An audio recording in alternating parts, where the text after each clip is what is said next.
Saviez-vous qu'il existe des victoires qui laissent un goût amer, presque comme une défaite? Eh bien, c'est exactement ce qui s'est produit hier avec le Real Madrid au Kazakhstan. Sur le papier, tout était parfait. 5-0, une prestation maîtrisée de bout en bout, un Kylian Mbappé étincelant, déjà prêt à inscrire son nom une nouvelle fois dans l'histoire.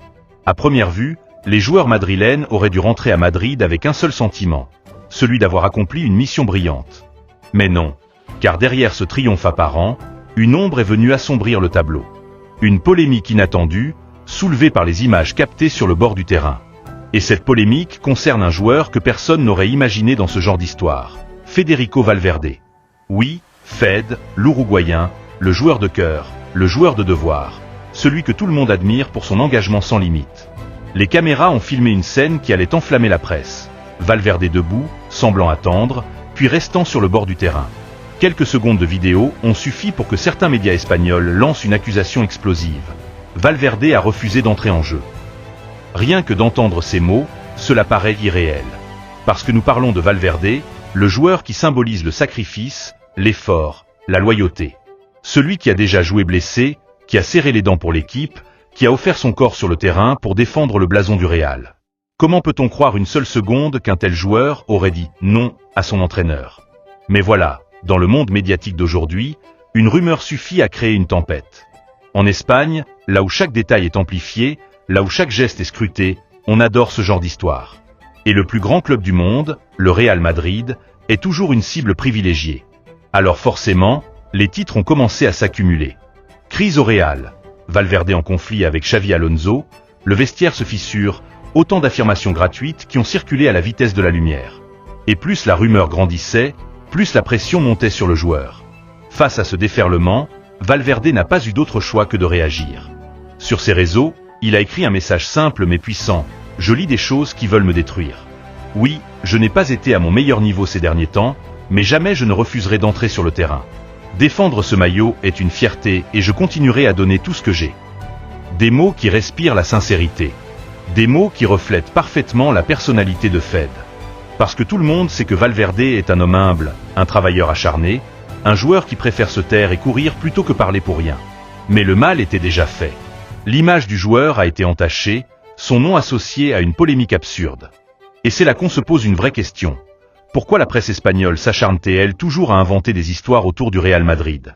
Souvenez-vous, Madridista. Casillas accusé d'être une taupe dans le vestiaire.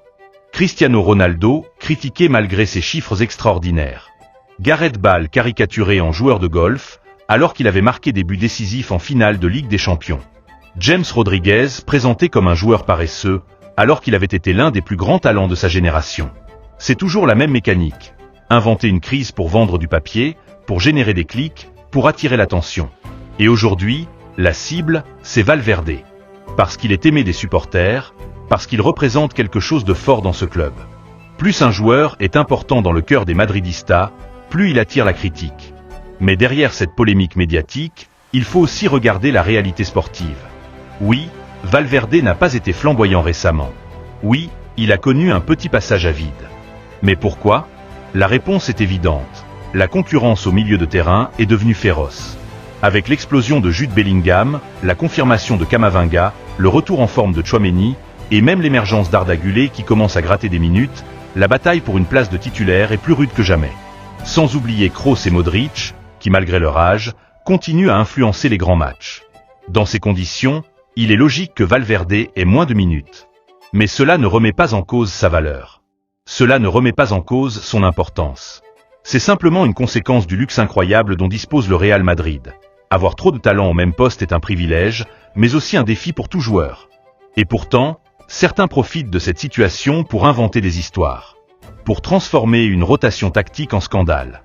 Pour faire croire qu'un joueur fidèle comme Valverde aurait pu trahir son club. Mais la vérité, Madridista, c'est que Valverde reste un pilier. Dans le vestiaire, il est respecté par tous. Ses coéquipiers savent qu'il est un soldat, qu'il ne lâche jamais, qu'il est prêt à tout pour aider l'équipe.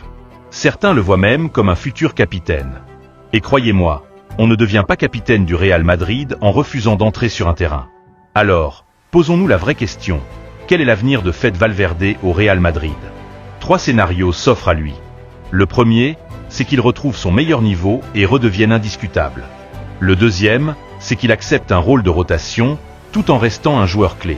Le troisième, plus inquiétant pour certains, c'est celui d'un départ surprise.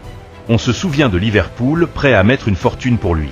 Manchester United, aussi, suit son dossier. Mais honnêtement, pensez-vous vraiment que le Real laisserait partir un joueur aussi important pour son identité? Ce serait une énorme erreur. Parce qu'au-delà du joueur, c'est l'homme qui compte. Fede Valverde incarne des valeurs que le Real Madrid veut transmettre. La combativité, le sacrifice, la loyauté. C'est pour cela que les supporters l'aiment tant. C'est pour cela que Xavi Alonso lui fait confiance. Et c'est pour cela que, malgré cette polémique ridicule, il continuera à porter haut le maillot blanc. Et Xavi Alonso, le nouvel entraîneur, apporte un vent de renouveau. Ses décisions ne se basent pas seulement sur la tactique, mais sur la psychologie, sur la manière de gérer un vestiaire rempli de stars et de jeunes talents. C'est un entraîneur exigeant, méthodique, mais juste. Ce que certains appellent un changement radical, c'est en réalité une évolution naturelle. Les joueurs doivent s'adapter, se réinventer, et Fede en fait partie. Madridista, si vous êtes passionné par le Real Madrid et que vous voulez être les premiers à connaître toutes les histoires, les coulisses et les vérités que personne d'autre n'ose dire, abonnez-vous maintenant à cette chaîne et activez la cloche pour ne rien manquer. Ici, chaque information compte, chaque analyse est détaillée, et surtout, chaque joueur est défendu avec respect. Et souvenez-vous, ce n'est pas un simple match, ce n'est pas un simple épisode. Ce qui se passe autour de Valverde est un exemple parfait de la manière dont la presse peut manipuler les histoires. Mais la vérité, elle, reste dans les jambes de Fede, dans son engagement, dans sa loyauté, dans son amour pour le maillot blanc. Dans les prochains matchs, avec Xavi Alonso à la tête de l'équipe, nous verrons si Valverde retrouve son rôle clé, si ses minutes augmentent, si sa présence sur le terrain devient à nouveau incontournable. Et croyez-moi, Madridista, si quelqu'un peut gérer cette situation avec intelligence et fermeté, c'est bien Xavi Alonso. Et ce n'est pas tout. Parce que derrière chaque minute passée sur le terrain, derrière chaque course, chaque pressing, chaque passe décisive, il y a une histoire que très peu connaissent. Valverde, depuis son arrivée au Real Madrid, a traversé des périodes difficiles, des critiques injustes, et pourtant, il est resté. Il a travaillé dans l'ombre, se levant tôt pour perfectionner ses tirs, ses déplacements, sa vision du jeu. Ce type de dévouement ne s'apprend pas dans un manuel. C'est dans le sang d'un vrai Madridista. Et regardons aussi les jeunes talents qui montent. Des joueurs comme Arda Güler, Barroso et Jacobo commencent à montrer qu'ils peuvent rivaliser au plus haut niveau. Mais le mentor, le guide, celui qui leur montre la voie, c'est Valverde. Il est devenu un modèle pour la nouvelle génération. Son expérience, son attitude et sa loyauté sont contagieuses. Le Real Madrid ne se construit pas seulement sur le talent, mais sur l'exemple de joueurs qui incarnent l'âme du club. Enfin, il faut se rappeler que chaque match est une nouvelle bataille, chaque saison une nouvelle opportunité. Valverde sait que le chemin vers la légende n'est jamais facile. Mais c'est justement ce qui fait de lui un joueur unique. Et pour nous, fans, le voir continuer à se battre malgré la pression, malgré les rumeurs, malgré tout ce que certains médias peuvent inventer, c'est un rappel que le vrai madridisme ne meurt jamais. Alors restez attentifs, parce que ce que Fede va montrer cette saison pourrait bien marquer l'histoire du club pour les années à venir. Alors maintenant, je veux vous poser la question directement. Pensez-vous que Valverde mérite plus de minutes et un rôle central dans l'équipe, malgré la pression des médias, ou croyez-vous que cette situation montre que même les grands joueurs doivent parfois s'effacer pour le collectif? Écrivez votre avis dans les commentaires, car ici, c'est le vrai madridisme qui parle. Et surtout, restez abonnés, car ce que nous allons révéler dans la prochaine vidéo pourrait changer complètement la vision que vous avez du vestiaire du Real Madrid.